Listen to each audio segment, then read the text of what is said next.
Hi, everybody, and welcome to the latest episode of the Stephen and Oliver Show. And this is a really interesting one because you might already hear, and I apologize for this, my voice is a bit croaky. And we've called this episode, What Happens When You Break? And I think now we're talking 3 weeks ago, I got the flu, and it's proper flu because I hear a lot of people saying, I've had the flu for a few days. No, in bed for 7 days. Second week was a nightmare. Aching, like when I touched my hair, it hurt. It was just horrific. And I'm not after sympathy, but I'm more than happy to take some. But more to the point, running my own business is challenging. And even like now, I'm fighting off a cough, and I apologise if I cough a few times. We've recorded a couple of episodes today because we got behind, and I'm getting to the end of my energy levels and things like that. And I'm lucky that my clients are very flexible. The pipeline is in reasonable shape, but it got me thinking, and I did a post about this on LinkedIn when I got a little bit of energy one day, bit of fishing for sympathy. It did put me in picture of me in my dressing gown looking pretty awful, didn't I? But ultimately, yeah, it was. It has tripped a lot of people out, actually, to be fair. But it got me thinking, what do you do? How do you manage this? Are people thinking? So it's not about so much what do you do in the moment, because in the moment it's kind of too late. What plans can you, should you, might you put in place to cover this? And more important than that, have you ever thought about what happens if you break? Because I'm lucky. It was a bit of flu. It was a few weeks, but people who know me well know 3 years ago I had a pretty bad bout of COVID, which involved 9 days in hospital, many weeks recovering, and then I probably got a bout of longish COVID because it took me months to get back on track. Now, again, I'm in a lucky situation and that didn't cause me too much trouble, but I bet there's people out there who would not, their business wouldn't survive if they were down tools for 3 weeks and probably not up to more than 20-30% for 3 months.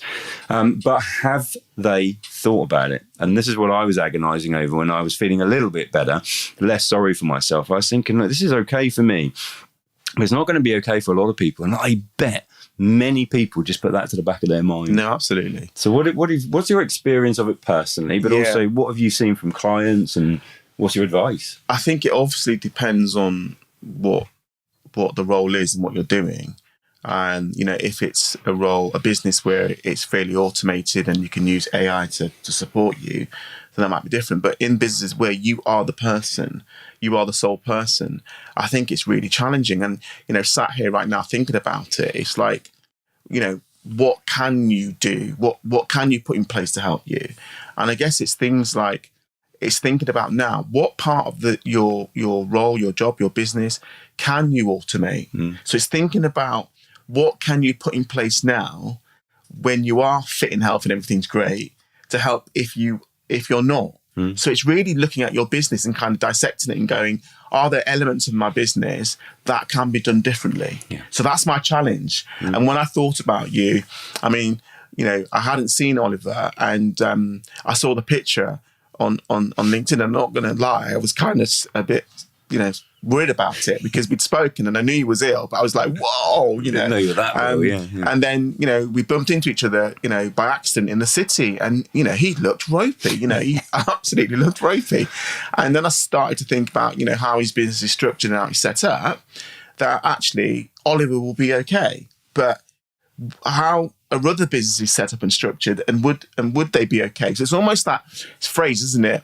Make hay while the sun's shining. And I think it's one of those ones where it's think about it now before it happens, so that if it happens, you've got something in place that actually enables you to be more effective. And then my other challenge is your business effective enough? And have you got things in place that, whether that's automation, whether that's using, AI, whether that's using other people, whether that's third party, whether that's understanding what bits of the job can I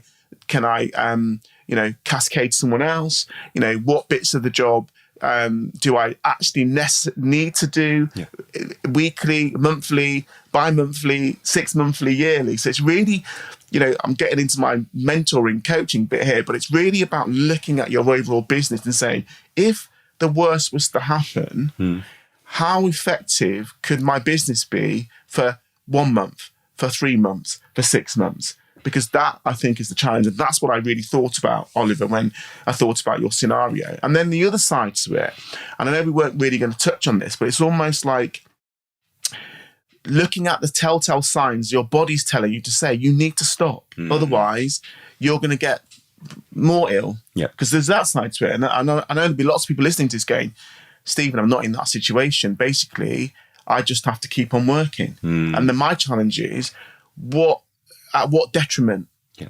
At what detriment? When your body's saying to you, I literally need to shut down.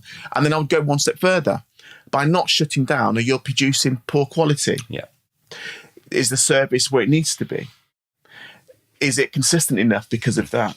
So, there could be repercussions because you haven't taken that time out. I know some of my clients work in environments where, if they was to get the dosage wrong, I'm talking about a care home, to get the dosage wrong, or the wrong medicine was prescribed, what effect can that be? People that work in the sport industry, if the right protocols wasn't covered and someone fell and smashed their head because you're not feeling well, you're not on top form, so you've created something else. So I think there's a wider thing to look at here as well. No, absolutely. I mean, I think the first thing that I would implore people to do, because I've been here before the first time I got this call out was when I was ill in 2021, I think it was. And so I'm more aware of it now. So the first thing is, rather than wait for it to happen, audit yourself. Audit everything you do, get it clear, get it down. You'll be amazed the amount of things you can subcontract out for a long period of time or a short period of time. I'll be perfectly honest, with the podcast, we were all right in the main, because as long as we've got them recorded, we have people who can help us with all this stuff and get it all out there and edited and so forth. So there wasn't the great marketing that there should have been, because that's down on me, but I could have used things like Buffer and HubSpot and things like that. I didn't love them, actually, but there was a way. I could have, if I'd have done that and preloaded it for a few weeks, and it would have come out. There are many things that you can start putting in place. And if you've not even thought about it, I can tell you, when, and hopefully it's but if it's when it happens to you, it's quite scary, because when you suddenly realize that everything stops with you, and if you're incredibly reliant on the income that you generate for yourself as well, then that's going to make it doubly more stressful. I've got quite a few clients who they are the major breadwinner in the household, and the other partner is sort of like the housewife or husband. So therefore, if they suddenly fall down, what do they do? And, we're not financial advisors, but the second thing I would say to people is make sure that you've got protections in place. Speak to anybody that you know. And again, if you don't know somebody in financial advice, I'm not going to make a recommendation on here on the platform, but I know people, Stephen will know people, we'll happily make a recommendation privately of people that we've used, because that's something that I think you need to do. Get yourself financially protected as well, because you don't need that stress. Because I can tell you, if you're feeling ill, and then if you're pressured by that as well, that's something. The third thing is, in most cases, you're not going to be a one-man band operation. Therefore, it is probably more about making sure that the team has the autonomy to be able to function without you. So we're moving back into the realms of micromanagement, trust, making sure that you're not the single point of failure and so forth. So for most people listening, it will be far easier than it is for, say, you and I, and one-man band operations to do this. And immediately I'm thinking I've got a lot of building work going on at my home at the moment. They have to do the building work. Now, the only thing they could do is widen their team and pull people off sites and things. But for most of them, they are self-employed individuals, not sure what they can do about that other than to financially protect themselves. But in terms of business, if there's anybody, any other resource around, you need to be talking now. You need to use this podcast as inspiration to look at it. Because, I'm lucky. I only had the flu. It wasn't fun, but it was just a matter of a few weeks. I know, unfortunately, many people who've been diagnosed unexpectedly with cancer and other sort of, really serious, debilitating illnesses that will knock them for six. Now, that can have so many knock-on effects. But what most of them have been guilty of is not thinking about it ever being possible. So, you don't want to spend too much time in a negative space about what could go wrong, but you've got to plan for it, surely. Yeah. And that's the bit. It's the planning. And it's looking at, I want you to look at your business, whether you've got 100 employees, 150, 50 employees, 20 employees, 10 employees, look at your business and say, right, could this business operate if I wasn't here for a period of time? And I think that's what I'm trying to say. It's almost like, get ahead of it Yeah. and do the planning. And also internally, are you doing things because that's just the way it's always been done? Yeah. You know, or can it be done differently, which is more productive? And I'm smiling because it's something I ask often. Yeah. And the reply you get, well, that's how we've always done it. Yeah. Why would you change it? Why wouldn't you change it if you could get more productivity? Yeah. So yes, I think that's my angle really. It's more around, well, it's two things. One is the signals that you might need a break. And the second one is, are you set up to have that break because you've thought about it beforehand? Yeah. And a real important thing on that, your body will tell you. You will not win. Eventually it will. And, one of the people that we know really well, Ollie Matthews, I mean, if he was here, he'd be just saying the same. Your body will eventually just stop. And it won't let you carry on. Yeah. So if you feel that there's that already, then now is an even better time to plan. Look at your lifestyle, look at your health choices, everything, because it's coming. Whatever it is will get there in the end if you're not living in the way that's best for yourself.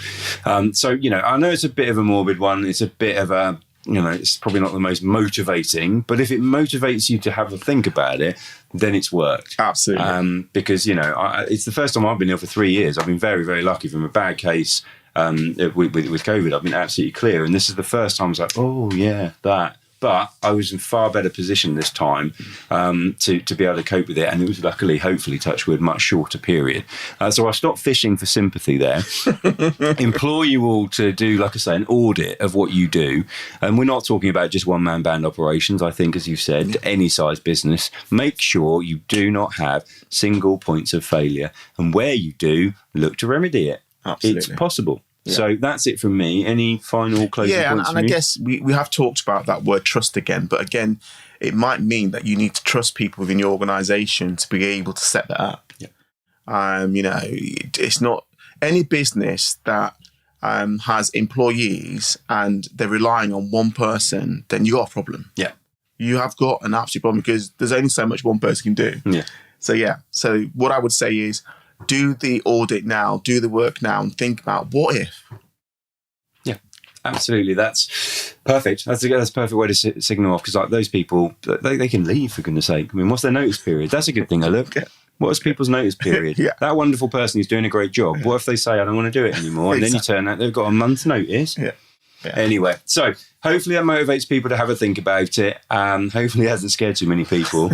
And we will leave it there. And we'll look forward to seeing you on the next one. Bye for now.